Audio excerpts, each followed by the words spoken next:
Bismillah ar-Rahman ar-Rahim. I begin in the name of the God whose mercy is profound, whose kindness is forever. We are studying the nouns and the manner they are used in sentences in Arabic language.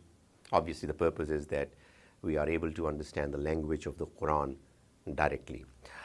I mentioned the fact that in Arabic, Arab carry a very significant value position in explaining what kind of role a certain noun is playing in a sentence. And for that purpose, we have already familiarized ourselves with the identity, the appearance of the three types of Arab. We have talked about Rafa, which is the nominative case.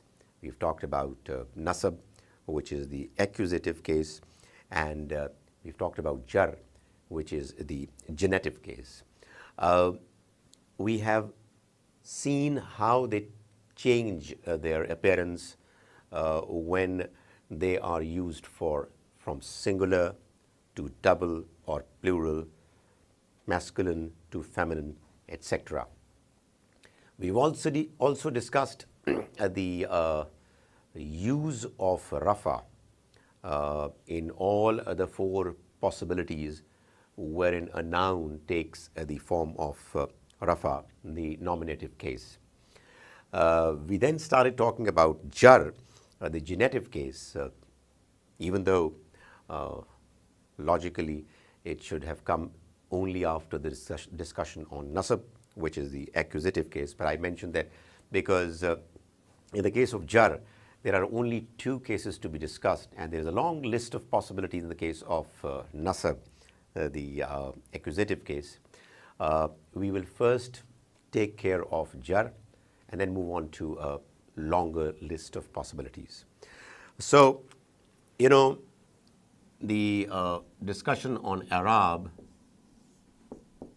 has taken us to the understanding of Rafa, understanding of Nasab and Jar. But at the moment, we are now trying to figure out as to what are the practical possibilities wherein nouns take different forms of Arab. I have mentioned in the last discussion that when it comes to Jar, there are only two possibilities. In this case of genitive case, we either have huruf jar, the letters which are particles normally used for their own meanings, but they're also used as prepositions of verbs. So for example, I just mentioned toward the end of the last session, when you say Zahaba Zaydun al Masjid, Zayd went to Masjid. Like Daraba Zaydun Khalidan, Zayd beat up Khalid. But here, because Zahaba, whenever it would appear, would require the services of its preposition ila to come before the noun, which is its object. Ila is one of the huruf jar, the particles that when they come require that the immediately succeeding, coming later noun takes the form of jar. So when ila would come, al-masjid would become al-masjidi, and there is only one harakat on masjid. I'm sure by now you know, it's because of alif lam restricting the possibility of harakat to only one. Now we move on to the next of the possibility of jar. We've talked about huruf jar, which was the possibility number one, and now we are going to talk about murakkab izafi. Murakkab is actually composite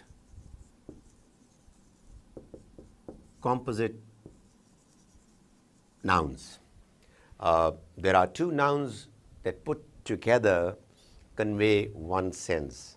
But this murakkab izafi, it normally has two nouns, and one of them is called Mudaf and the other is called Mudaf Ilayh. So we have Mudaf and Mudaf Ilayh. Don't forget that we are talking about it because we have to talk about another possibility of jar, of Arab taking the form of jar or genitive case. Mudaf is the governing noun and Mudaf Ilayh is the governed noun. Now the idea is that we have to, in this particular case, give an expression which is conveying the understanding of the possessive case. So what we are saying is that there is a noun that governs, possesses, call it owns another noun. So in English, for example, when we say, if I might put it here, Zad's house, Zad's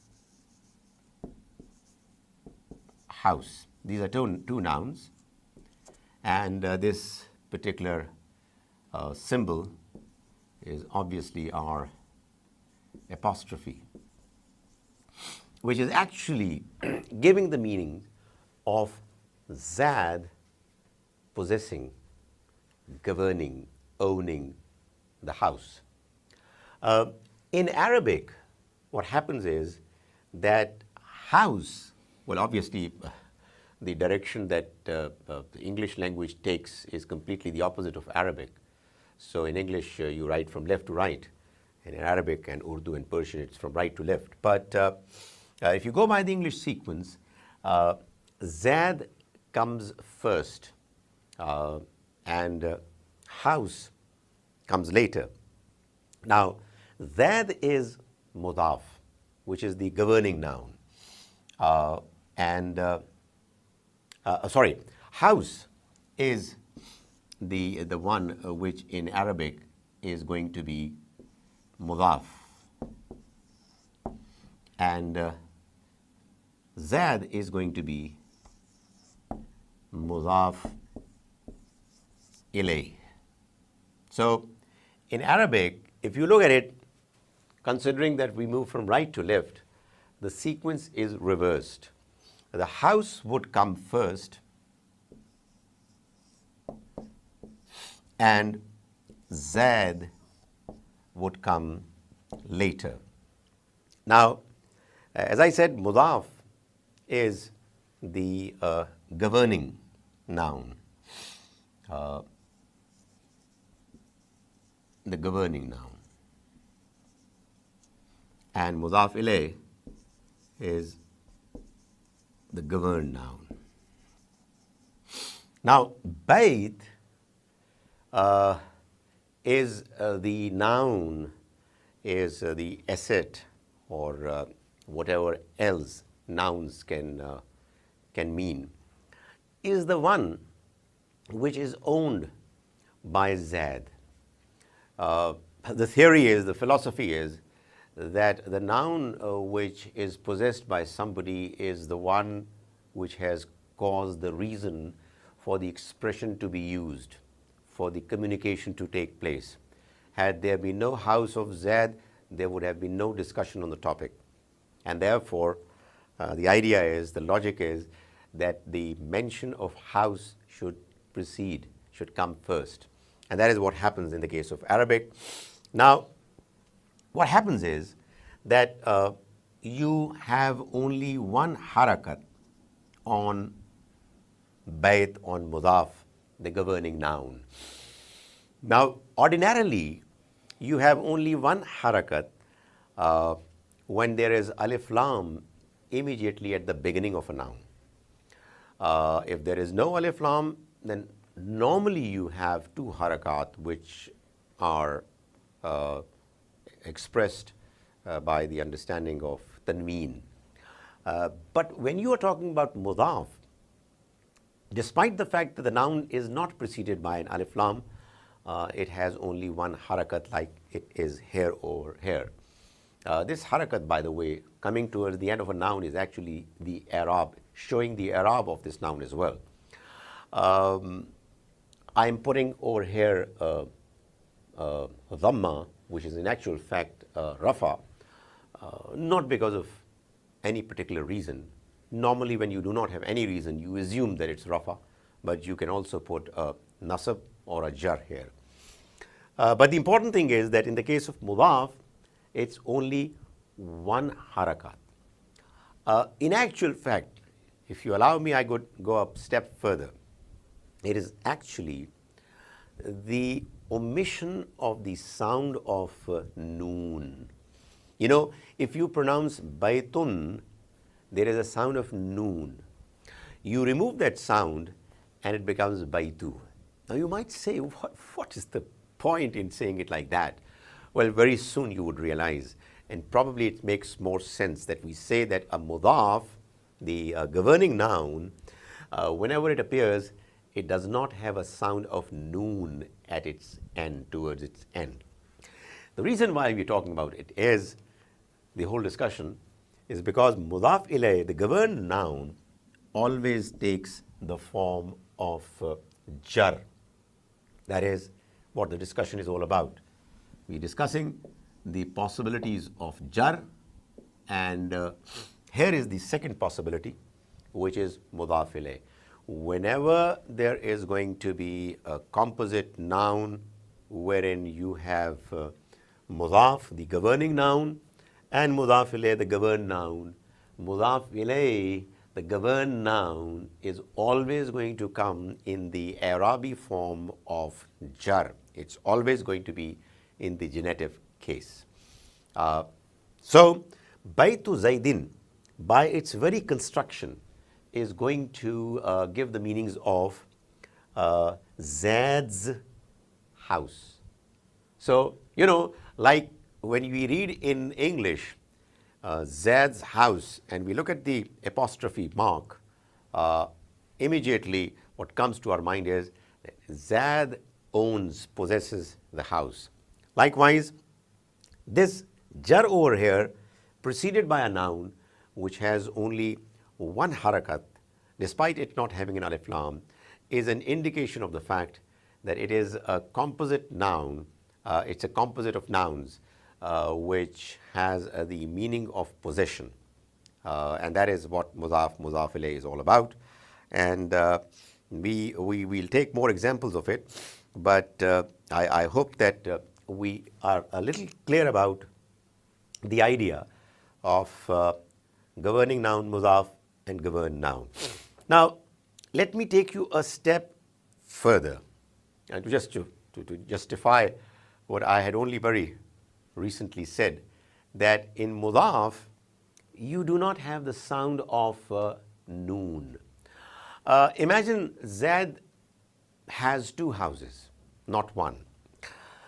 Can you figure out what exactly would be the word for two houses when the noun is to appear in the form of rafa? It is in the nominative case. I hope all of you will respond by saying almost immediately that it should be baytani. Remember that baytun alimun is singular, and two ulama, two alim are alimani. So two houses are baytani.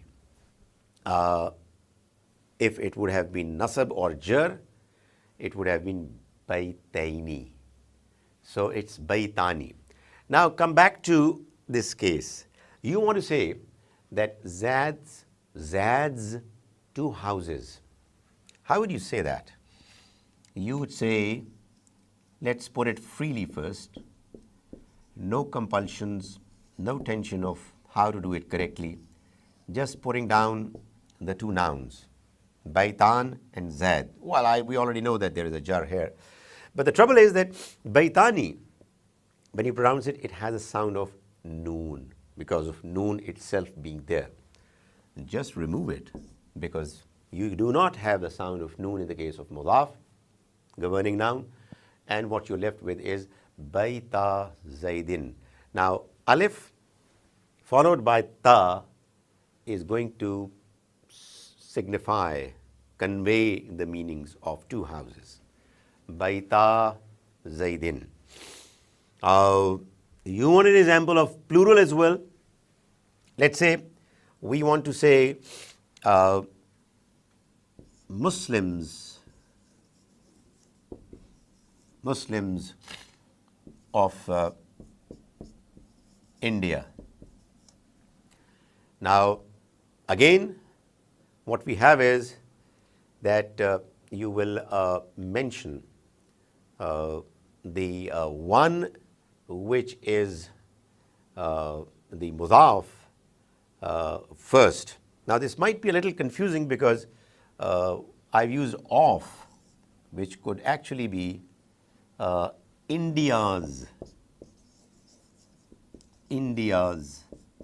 Muslims. Now, this probably might be more closer to what we have done earlier. We did Zad's house. Now, if you allow me to rub it off, always been horrible as far as this idea of using the whiteboard is concerned, but I hope you will bear with me. India's Muslims.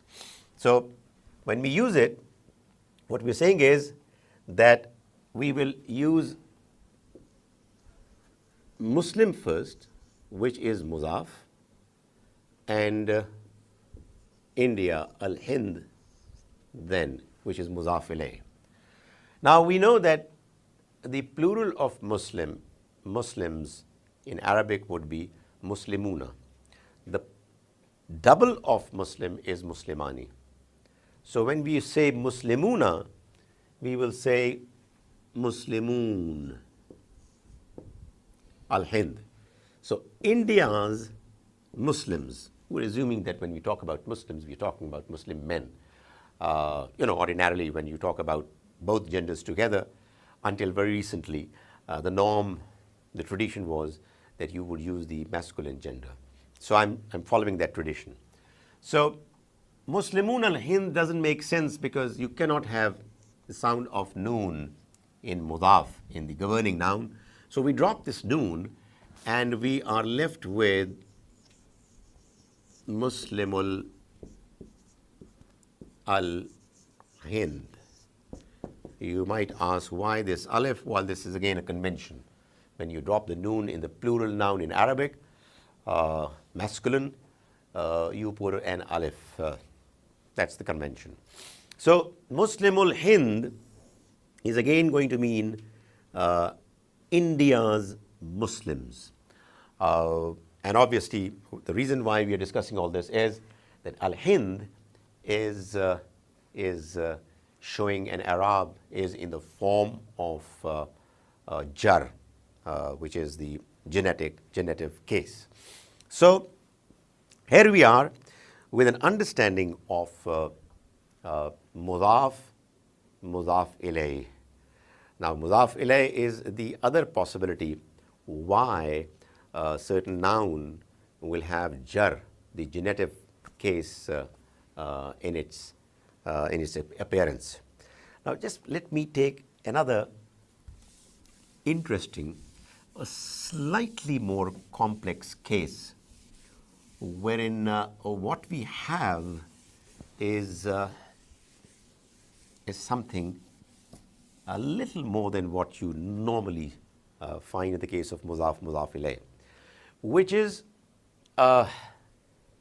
expressing possessiveness in a way that there is a dual relationship of one noun with two different nouns. In other words, there can sometimes be three nouns in a manner that they together are forming two murakkab idafi, two cases of mudaf, mudaf ilayh. There is one noun in the middle which on the one hand is mudaf ilayh of its preceding noun and is the mudaf of its succeeding noun. Well, examples always help. So what I'm trying to say is that, for example, if we say that Zad has a son, so it's going to be Zad's son, and that son has a house, so it's going to be Zad's son's house. Zad's son's house. So what we are having expressing over here is that we've got two nouns, in actual fact three nouns, and we have the governing noun and the governed noun, and in between we have a noun which is both governing noun and the governed noun. Now if we start the proceedings, we'll just simply write Bait, which is the house, which is, as I said, when we begin in Arabic to mention this composite noun, we start with Mudaf, which is the governing noun. And in between we have son, which in Arabic is Ibn. And then we have Zayd. So as far as the positioning, sequencing is concerned, we have done it. Mudaf, the governing noun would come first, and then it's Mudaf ilayh, which is the governed noun. For the time being, let's forget about Zayd. The idea is that what we're saying is Baytu Ibnin. And the meanings would be son's house. Like Baytu Zaydin was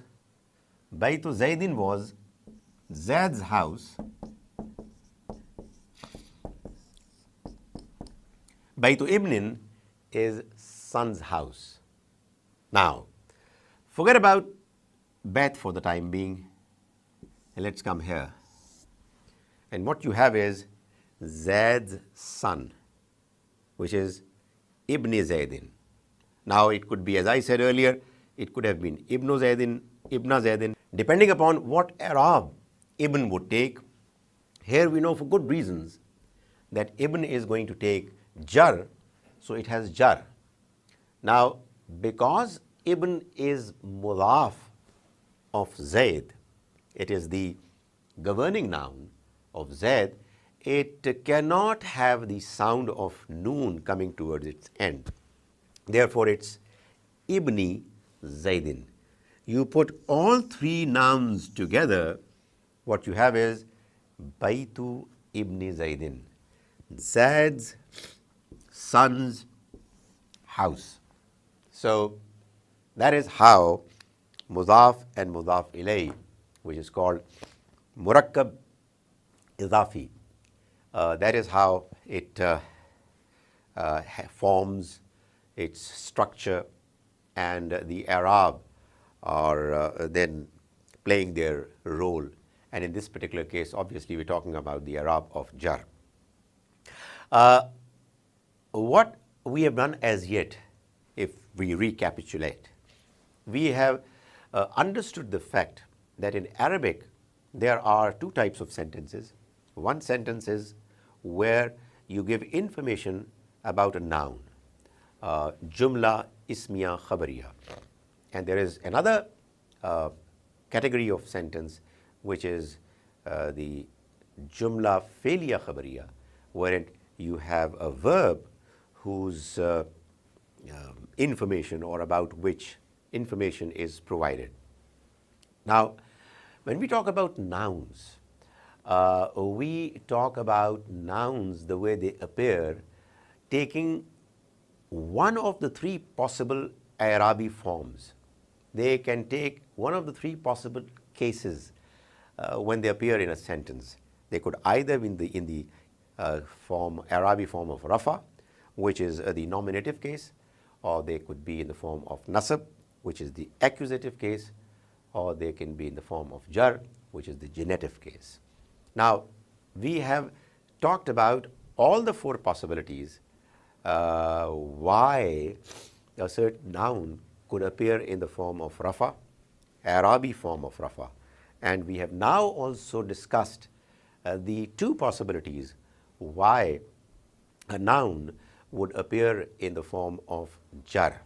And the two possibilities are of harf jar, all nouns coming immediately after any of the huruf jar, any of the particles would take the Arabic form of jar. They are going to be the genitive case.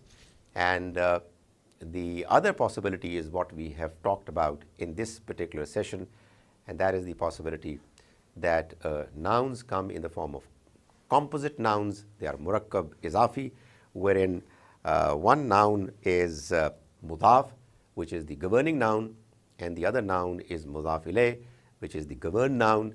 And we have talked about the possibility where it is a little more composite, a little more complex, wherein the composition is actually in the form of both. May the Almighty enable us to understand His book's language properly.